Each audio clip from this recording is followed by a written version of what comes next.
हो गई है। अब ये आपकी माइनिंग लोगों की जान लेगी, कितने चुप रहेंगे हम।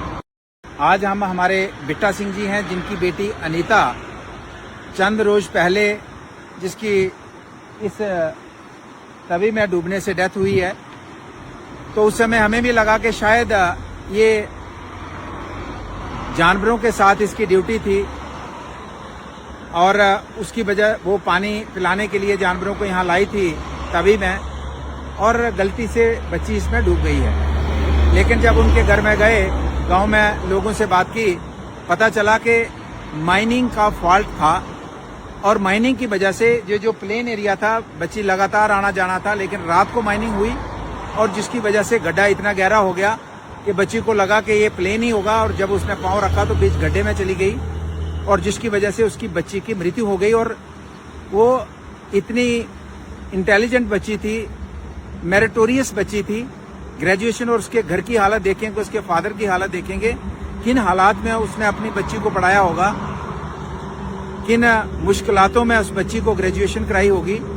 तो आज दुख की बात यह है कि यहाँ नेशनल हाईवे होने के बावजूद यहाँ माइनिंग जो है धड़ल्ले से होती है और माइनिंग की वजह से एक आदमी की मृत्यु हो जाती है, और आज तक प्रशासन की तरफ से इसमें कोई सीरियस नोट नहीं लिया गया है। मैं यहाँ के एसएसपी और यहाँ डी साहब को कल ही लेटर लिखूंगा और उनको कहना चाहूंगा कि माइनिंग के खिलाफ एफआईआर लगनी चाहिए। ये मर्डर है, ये कत्ल हुआ है, ये कोई छोटी बात नहीं है। उस गरीब परिवार की मेरिटोरियस बच्ची का जान गई है और 100% ये माइनिंग की वजह से हुई है। मैं चाहूंगा कि एफआईआर लगनी चाहिए उन लोगों के खिलाफ जो गैर कानूनी तरीके से माइनिंग करते हैं। मुझे बताइए कौन से कानून में लिखा है? यहाँ पे आपकी मशीनें तवी के अंदर चलती हैं, दिन दहाड़े मशीनें चलती हैं। कहाँ है आपके डीएमओ, कहाँ है आपके डायरेक्टर? ये हद हो गई है।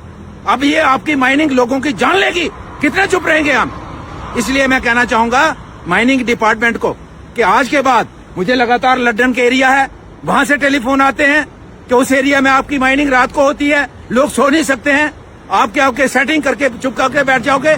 कल के बाद अगर वहां माइनिंग मुझे देखी, और खासकर इलीगल माइनिंग, और खासकर मशीनें तभी के अंदर अगर मुझे देखी, मैं इन अधिकारियों को साफ और सीधा बताना चाहता हूं, माइनिंग वालों को आपको बख्शा नहीं जाएगा।